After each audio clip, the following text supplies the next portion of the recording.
Gênesis 2:8. Plantou o Senhor Deus um jardim no Éden. Da banda do Oriente pôs ali um homem que tinha formado. Bem, Gênesis 2, verso 8. Lemos assim: e plantou o Senhor Deus um jardim no Éden, na direção do Oriente, e pôs nele o homem que havia formado. Podemos assentar, no final nós estaremos usando. Glória a Deus. Vamos falar nesta noite, irmãos, sobre o nosso lar, que ele pode ser um Éden. Amém?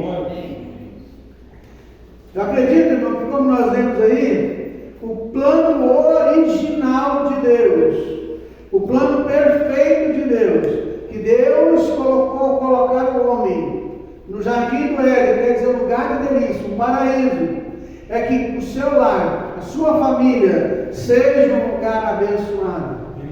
Bem, Deus criou o homem, e nesse lar seria um paraíso, e a maior autoridade naquele lar emanaria daquele lar. Gênesis capítulo 1, versículo 28, lemos assim: Deus o abençoou e disse: sede fecundos, multiplicai-vos, enchei a terra, sujeitai-a, dominai-a, sobre os peixes do mar, sobre as aves do céu, sobre todo animal que rasteja pela terra. Então o homem, a autoridade emana do lar, né? A autoridade tem que emanar lá do seu lar. Como o ser humano, presta atenção, ele não foi capaz de se comportar de acordo com a vontade de Deus, alguma coisa deu errado. Deus quer que você se comporte de acordo com a sua vontade. Deus quer que lá no seu lar tenha normas e regras. O seu lar precisa ser um Éden. O que é um Éden? A palavra Éden quer dizer lugar de delícia, um paraíso. Então o seu lugar, o seu lar tem que ser o melhor lugar na terra. Amém. Qual que é o melhor lugar do mundo para mim? Lembra o pastor Carlos pregando aqui nesse altar, ele falou: olha, o melhor lugar do mundo para mim é a minha casa. Eu acho que ele ia falar a igreja. Segundo melhor lugar do mundo, a igreja. Melhor lugar que tem é na nossa casa.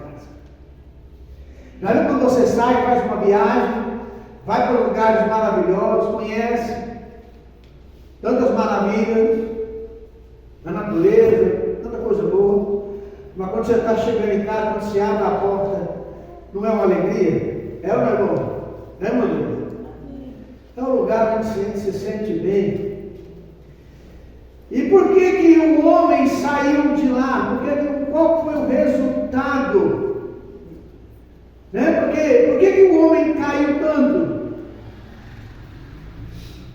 Vamos ver o resultado do desvio original do homem? Lá em Gênesis capítulo 6, versículo 1. Houve um dilúvio, né? E Deus separou. Gênesis 6:1. Aconteceu que, como os homens começaram a multiplicar sobre a face da terra, lhe nasceram filhas. Viram os filhos de Deus, e as filhas dos homens eram muito formosas. Tomaram para si todas mulheres que escolheram. Tomaram para si mulher de todas as que escolheram. Como é que foi a queda do Éden? Por que o homem saiu do Éden? Adão e Eva pecou. A gente costuma brincar que a culpa é da Eva. Não, a culpa não foi da Eva, não. A culpa foi de Adão. Quem é o chefe? Quem é o cabeça? É o homem. Você, macho, Deus te escolheu para você ser o líder, ser o chefe da sua casa. Líder é aquele que lidera. A mulher sente protegida quando o homem tem pensamento próprio. O homem não pode ficar dependendo da autoridade da mulher. Um lar assim está condenado ao fracasso. O homem tem que ter pensamento próprio. A queda do homem se deu porque a Eva deu ouvido à serpente, não foi? Resumidamente, bateu um papo com a serpente. Como é que se deu esse papo? Não sei. Quando ele chegar lá nos céus, aqueles que tiveram a grata felicidade, eu espero que todos nós, chegarmos lá, vamos perguntar para o Senhor como é que se deu aquele papo com a serpente. Ela foi bater um papo com a serpente e de repente ela comeu do fruto que sabia que não podia, conscientemente ela comeu, e Adão conscientemente comeu. Por que ele comeu consciente? Para ficar igual à esposa. Irmão, se a sua esposa faz algo errado, você não tem que fazer também. Se o seu marido faz algo errado, você não tem que fazer. Ele é o seu chefe não, ele é o líder, ele é o cabeça, mas não é ele. Se ele mandar você fazer algo fora da palavra de Deus, diga não. A minha fé, eu te respeito, eu te honro, mas a minha fé não deixa fazer isso. Você tem que saber até o seu limite. É por isso que eu gosto mais tem gente que gosta de falar, fulano é minha esposa, meu marido. Eu gostei da definição que o padre Zezinho deu, gostei do que ele falou. Em vez de você falar minha esposa, meu marido, que dá o sentido de posse, aquilo é meu, me pertence, eu sou o marido dela, eu pertenço a ela, eu sou esposa dele, eu pertenço a ele. Parece que é igual, mas não é. É meu marido, dá um sentido de posse. Ele sabe que não é, mas dá um sentido, não dá? Então, você sabe que você tem um compromisso com ela e ela tem um compromisso com você. O pecado começou aonde? Na desobediência. Adão e Eva pecaram, obedeceram ao Senhor, e isso foi passando de geração em geração. Muitos homens estão esquecendo, irmãos, que você é o líder. Você pai, você precisa orar pelos seus filhos. Você mãe, você precisa orar pela sua família. Você precisa dar ouvido à voz do seu marido. Você precisa dar ouvido àquilo que ele está falando. É você que é o cabeça, você que é o líder. Mas, para você ser um líder respeitado, você precisa saber o seu limite. Você já leu Efésios capítulo 5? A gente acha que Deus cobra muito da mulher. Irmãos, o que Deus cobra do homem não chega nem aos pés do que Deus cobra da mulher. O que a mulher acha que ela é muito cobrada, o homem é muito mais. A Bíblia diz, em Efésios capítulo 5, o que é que ela diz? Maridos, amai a vossa esposa como Cristo amou a sua igreja e assim mesmo se entregou por ela. Isso quer dizer que o marido tem que amar a esposa a ponto de salvá-la como? Com exemplo, com a liderança. Como é que você vai salvar a sua esposa se você faz tudo o que ela quer? Como é que as coisas vão dar certo se você simplesmente não tem pensamento próprio? Você é líder, irmão, lidera a sua família. Qual foi o pecado que foi descrito aqui em Gênesis capítulo 6? Falta de princípio. Gostaria que todos os jovens solteiros, né? Tem muitos jovens que se casaram jovens, mas os jovens que são solteiros estivessem aqui para ouvir. Gênesis 6:2. Viram os filhos de Deus e as filhas dos homens eram formosas, tomaram para si mulheres de todas que escolheram. Olha só, eles gostou, interessou, era bonitinho, gostou, casou, pegou para si. Casamento não é baseado em aparência, é baseado em princípio. O que é namoro, irmãos? Namoro é para casado, casado que namora. Eu namoro com a minha esposa, você namorar não namora com a esposa, com a namorada não. Para namorar quer dizer fazer amor. Namoro é parte de conhecimento. Olhar o comportamento, como é que trata a mãe, o pai, como é que trata o irmão, como é que ela é comprometida, como é que ele é comprometido. Porque uma vez que você se casou, fechou a porta. Deus não escolhe mulher para ninguém, Deus não escolhe homem para ninguém. Deus vai falar comigo, mostrar a mim, não vai não. Você vai ter que escolher dentre as filhas de Deus. escolher aquela que se encaixa nos padrões que você quer. Da Bíblia. E uma vez que você escolheu, é a vontade de Deus. Nós temos que ter princípios, servir o mesmo Deus. Né? Coisa simples. Não é difícil. Noé era homem íntegro, temente a Deus. Nós precisamos escolher pessoas íntegras, tementes ao Senhor. Você jovem que vai se casar um dia, escolha pessoas que primeiramente sejam comprometidas com o Senhor. Já falei isso aqui para falar de novo. Já testemunhei uma vez, vou testemunhar de novo para você entender. Não vou dar nomes, porque às vezes a gente publica e vai publicamente, pode chegar até a pessoa. Mas minha prima, eu tenho duas primas. Tem um monte, mas duas. Uma linda, maravilhosa. E uma outra era bem fortinha. E essa bem fortinha, na hora de se casar, ela casou com um rapaz que não tinha uma profissão muito boa. Era um ajudante, serviço geral. Mas era um homem que servia a Deus. Estava na igreja, participava, era fiel aos ensinamentos, caminhava junto com a família. E a outra casou com um rapaz bonitão lá, se engraçou com ela. Aquela que não era tão bonita, mas que olhou princípios, mas se casou com um homem de Deus, viveu com ele até o dia que Deus recolheu ele. Amém.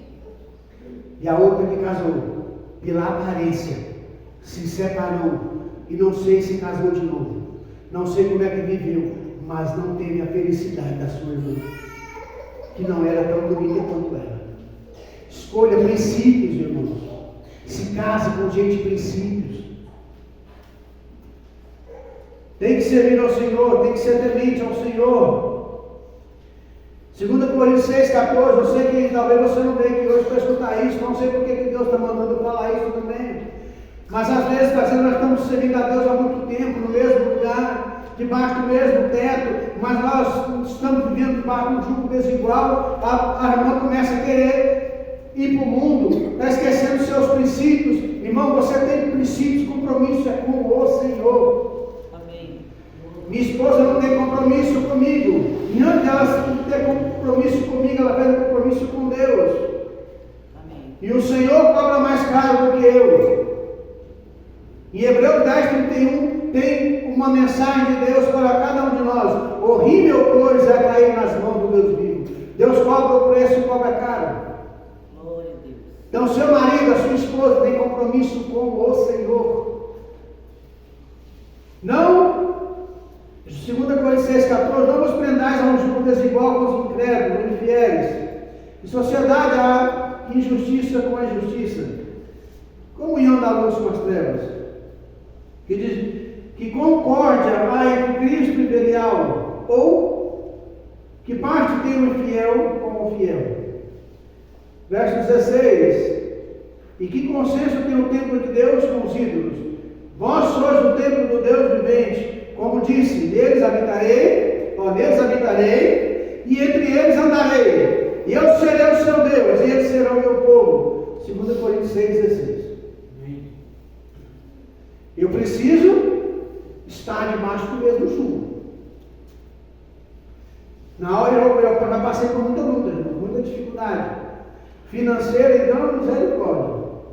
Já passei por lutas que pouquíssimas pessoas aqui na igreja sabem. Pouquíssimas.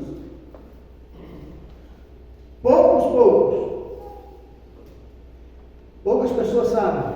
Mas a minha esposa nunca me deixou na mão. Você precisa casar com a pessoa que está debaixo do mesmo jugo. Tem o mesmo princípio que você. Aquela que tem uma frase que diz que quando o amor sai por uma porta, quando a miséria entra numa janela, o amor sai pela outra. Quando a miséria entra numa porta, o amor sai pela outra. Porque quando o negócio está apertado, meu irmão, não tem o que comer, está com a luz atrasada, talvez está com o aluguel atrasado, e a mulher está dizendo, eu te amo, estou do seu lado, é amor mesmo? Viu, Lucas? Está desempregado, o negócio está dando tudo errado, não estou do seu lado, é amor. Porque eu estou viver. Estou preocupado com essa geração que está chegando agora. Como é que vai ser meus netos? Como é que eles, quando eles se casarem, Micael? Como é que vai ser? Eu preciso ensinar os meus filhos, Salmo 127, verso 3. Eis que os filhos são herança do Senhor, e o fruto do ventre o seu galardão. Já que são bênçãos de Deus, devem ser ensinados de acordo com a palavra do Senhor. Aí, pais, para você que é pai, você está ensinando o seu filho? Você tem orado com seus filhos? Orar com os meus filhos só quando está na igreja agora. Cada um tem que orar com os filhos deles agora. Não vai por conta deles. Mas quando era pequeno, de vez em quando, eu ia lá no quarto do Natan e Micael sempre dormiam no mesmo quarto. Teve uma época aí que passou, ficaram os três. Depois o Gabriel foi dormir separado, era o mais velho, e ficou os dois. Eu ia contar a história para eles, da Bíblia. Parece que isso é coisa de filme agora, irmãos. Nossos filhos já não sabem o que é teu pai pegar a Bíblia e contar uma história bíblica para ele. Isso é ruim, por Jesus.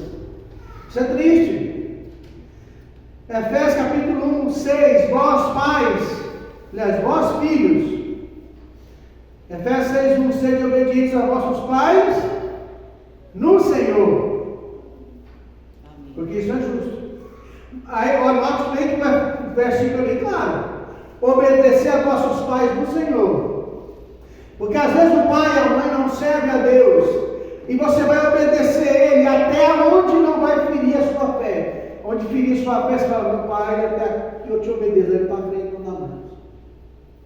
Porque eu tenho compromisso com Deus, ela tem compromisso com o Senhor. Honra teu pai e tua mãe, que é o primeiro mandamento com promessa, para que vá bem e vivas muito tempo sobre a terra. Aí vem os pais. Vós pais, não provoqueis a ira vossos filhos, criai na doutrina e a demonstração do Senhor.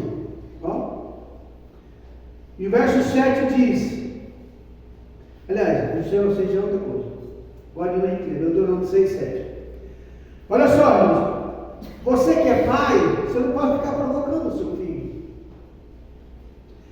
Você tem que criar na doutrina e a demonstração do Senhor. Coloque em Deuteronômio 6, 7. Como é que o pai ensina o filho?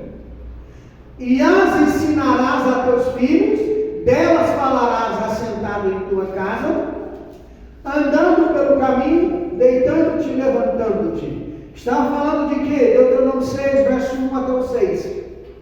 Ouve, ó Israel, o Senhor nosso Deus é o único Senhor. Essas palavras que eu te ordeno, Cristo do Senhor, estará no teu coração. Verso 6, você inculcará na cabeça dos seus filhos.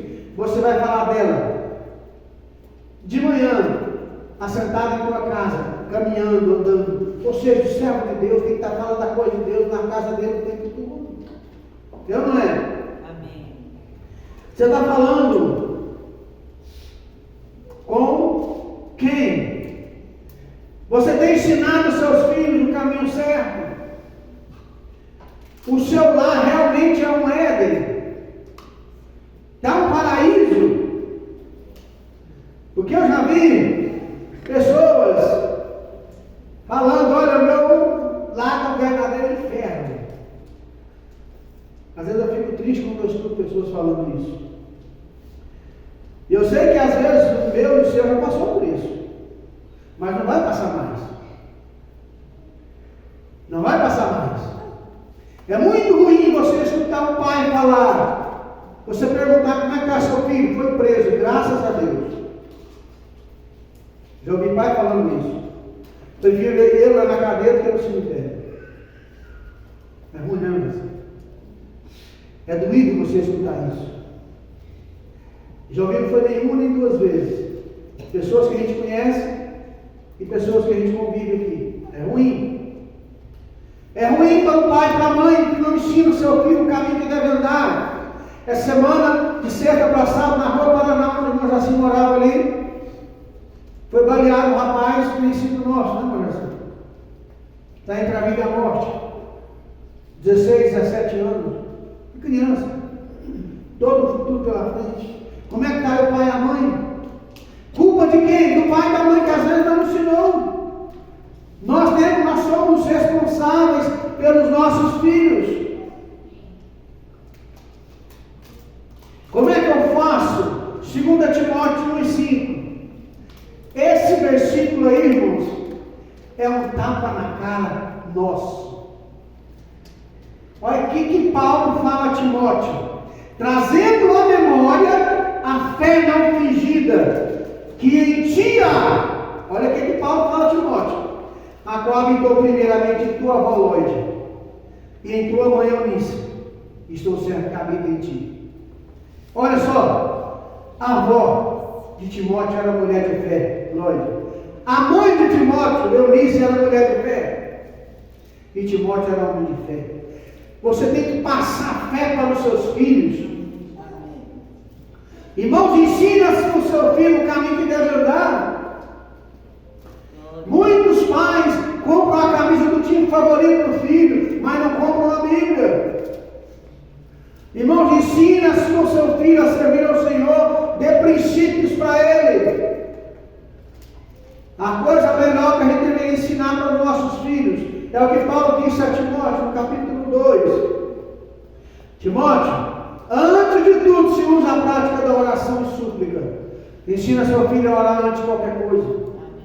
Ensina ele a buscar o Senhor antes de qualquer coisa. O culto no lar, irmãos, é muito importante. Por que eu estou falando que o culto no lar é importante? Porque o lar de Timóteo deveria ter esse culto no lar. Porque a avó falava do amor de Deus, a mãe falava. Irmãos, eu já falei que eu tenho repetido bastante. Por que Ruth resolveu seguir Noemi? Se sogra não presta hoje em dia. A minha não tem sogra melhor do que a minha. E a minha sogra já me chamou a atenção muitas vezes. E na brincadeira ele sério. E ela sempre quer. Até hoje. Chega lá, ela chama. Então, minha sogra é uma bênção. Eu falei para minha esposa. E graças a Deus, que a minha sogra é uma mulher bonitinha, que a minha esposa parece muito com ela. Vai ser a dona Aldinha sem tirar nem pôr. Então, irmãos, olha, mas por que Ruth se apegou tanto a Noemi? Porque era uma mulher de Deus, viu os filhos morrerem, viu o marido morrer, mas aquela mulher não desistiu de cuidar da família, de fazer o que é certo, não entregou a sua fé. Tem gente por causa de um probleminha, ele entrega a fé, desiste, começa a falar, a reclamar. 1 Coríntios 10, não murmureis, para de reclamar, irmão, para de reclamar, irmão. Se você já comeu, bebeu, não tem por que reclamar. Quando eu me converti, eu aprendi, até com o Nelson agora que fez do Rio, agradecer a Deus por tudo. Senhor, obrigado pelo ar que eu estou respirando, pela água que eu bebo, pelo pão que me alimenta. Parece ser muito simples, mas tem gente que não é grato. Você não sabe o que é faltar o pão, irmãos. Você não sabe o que é ter a mesa farta, quanto que é importante. Mas Lucas testemunhou que esses dias, quanto que é difícil você não ter o alimento, né, Lucas? Ver o pai sofrendo, passando dificuldade, hoje vê abençoado. Talvez não está como a gente quer, mas está muito melhor do que estava. Isso é maravilhoso, irmãos. Olha só, então o lar de Timóteo era um lar que tinha culto. Tinha um culto, você tem seus filhos pequenos. Olha, está vendo meu neto aí caminhando, o filho do irmão lá? Esse momento é o mais importante. O filho imita o pai. Quantas vezes você foi orar e só do seu filho, que a criança foi orar com você? Então já teve vez dele almoçar sem orar e eu, Maria mesmo, chamava para o papai, vai orar não? Já. Por quê? Porque acostumou. Ele viu o pai orando, vai orar também. Então você tem que ensinar pelo exemplo. Abraão manteve, olha só, Gênesis 12:8. Eu gosto dessa parte. Essa parte é uma das melhores da história de Abraão. Moveu-se dali para uma montanha ao lado oriental de Betel. Está falando de Abraão. E armou a sua tenda, tendo Betel ao ocidente e Ai ao oriente. Edificou ali um altar ao Senhor e invocou o nome do Senhor. Lá na casa de Abraão tinha um altar na porta. Eu posso imaginar a tenda onde eles moravam. E lá na frente, irmãos, não tinha um quiosque para fazer churrasco. O quiosque lá era um altar para queimar o cordeiro e oferecer sacrifício ao Senhor. Era uma outra época, sim, mas está falando, olha, não tenha princípio no seu lar. Seu lar tem que ser um pedaço do paraíso. Amém. Você é aquilo que você fala, você é o que você faz, você é aquilo que você pensa, Provérbios 23:7. O que o homem pensar em sua alma, assim ele é. É por isso que eu sei que eu sou vitorioso, porque em Cristo Jesus eu sou mais que vencedor. Filipenses 4:3, eu sei que a Bíblia diz que é nós, em Cristo nós somos mais que vencedores, mas eu tenho que crer que eu sou vencedor. Porque o dia que eu aceitei a Cristo, o dia que você aceitou Jesus, você deu uma rasteira no diabo. Todos os lares cristãos têm que manter o culto no lar. Lá em Provérbios 22:6 está escrito: ensina a criança. Pega aí, Provérbios 22:6. No caminho que se deve andar, e ainda quando for velho, não se apartará dele. Educa a criança no caminho em que se deve andar, amém, e até quando envelhecer, não se desviará dele. Como é que eu vou educar? Olha só, irmãos, a gente aprendeu, e agora muito mais do que antes, que educação é em casa. Escola não educa, escola transmite conhecimento. Igreja não educa, igreja transmite conhecimento também. Doutrina, ensinamento. O que é doutrina? Ensinamento. Mas quem educa é pai e mãe. É por isso que eu nunca vou chegar na casa do meu filho e corrigir o filho dele, corrigir a filha dele, porque isso não é obrigação minha. Posso até aconselhar em outra hora, mas a educação tem pai e mãe que dá. Está entendendo? Amém. Então você tem que educar seu filho. Como é que eu educo meu filho? Orando com ele, ensinando a Bíblia para ele. O pastor Rogério pregou aqui nesse altar. Seu filho tem que te ver orando. Seu filho tem que te ver com a Bíblia na mão, lendo, estudando. Se possível, debatendo com ele. Isaías 8, verso 18. Isaías 8, verso 18. Eis aqui como os filhos que me deu o Senhor, por sinais e por maravilhas de Israel, da parte do Senhor dos exércitos que habita no monte Sião. Glória a Deus. Então, como é que tem que ser o nosso lar, irmãos? Um Éden. Primeira coisa, como é que é lá no Éden? Primeira coisa no Éden, não havia. Repita comigo, no Éden não tem praga. Na minha casa não tem praga. Sua casa, a primeira coisa, é que nem o Éden, lá não tem praga. Não tem maldição que pega em você. Porque o seu lar é abençoado por Deus. Amém. Lá não tem erva daninha, não tem praga, não tem nada ali. Ali tem que ter a presença de Deus. Amém. Diz a Bíblia que todo dia o Senhor passava ali para falar com Adão e Eva. Deus passa no seu lar todo dia. Eu não sei como, mas Ele vai todo dia. Claro que a presença dele está 24 horas conosco. Mas eu preciso ter consciência disso. Então o seu lar, a primeira coisa, tem que ser um paraíso, não pode ter praga. Para não ter praga, eu tenho que vigiar minha língua. Eu não posso estar chamando mal para morar na minha casa. Quanto mais eu reclamo, o que é reclamar? Olha só, clamar não é pedir, e reclamar é pedir 2 vezes. Você está pedindo para o mal vir mais rápido para você.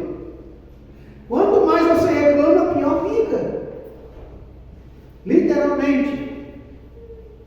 Você já viu que quando você fica olhando demais para agora, a hora não passa? Lá no seu trabalho, o que Fica lá olhando para o relógio toda hora, irmão. Passa? Não vai. Interte com o seu trabalho, tenha prazer no que está fazendo. Você vai ver, ó, acabou. Por quê? Você está fazendo com prazer. Amém. Então, a mesma coisa, lá no seu lar, para de reclamar, agradece pelo que você tem. Se você não tem alguma coisa, você vai trabalhar para conquistar o que você tem. Que você tem vontade, mas você vai agradecer pelo que já tem. Glória a Deus. Você precisa agradecer pelo que você tem, ser grato. Paulo, em tudo dai graças. O seu lar tem que ser um pedaço do paraíso. Você tem que se apoiar na palavra de Deus lá no seu lar. Temos que considerar nossos filhos como bênção. Amém. Seus filhos são bênção. Glória a Deus. Mesmo quando eles estiverem um pouquinho crescidos. Mesmo quando eles estiverem indo contra aquilo que você ensina. Repita, os meus filhos são bênção de Deus. Vai voltar, eles vão entrar, porque não vai esquecer o que você fala. Criança não esquece, irmãos. Promessa do Senhor. Então precisamos ter um altar lá em casa. Você tem um lugar onde você ora em casa? Tem ou não tem? Amém. Eu gosto muito daquele hino do pastor Lucas. Para mim, desse ele foi muito feliz quando escreveu. Hoje eu fui te procurar naquele lugar onde você me chamava de pai. Te esperei com tudo o que me pediu, mas você não foi. Onde é que você está? Esqueceu o seguinte, o autor está falando a Deus, o dia que ele não foi orar, era o dia que Deus ia abençoar. Todo dia ele orava no mesmo lugar, na mesma hora. Mas um dia ele não foi. Era o dia que ele ia ser abençoado. Vamos ficar em pé.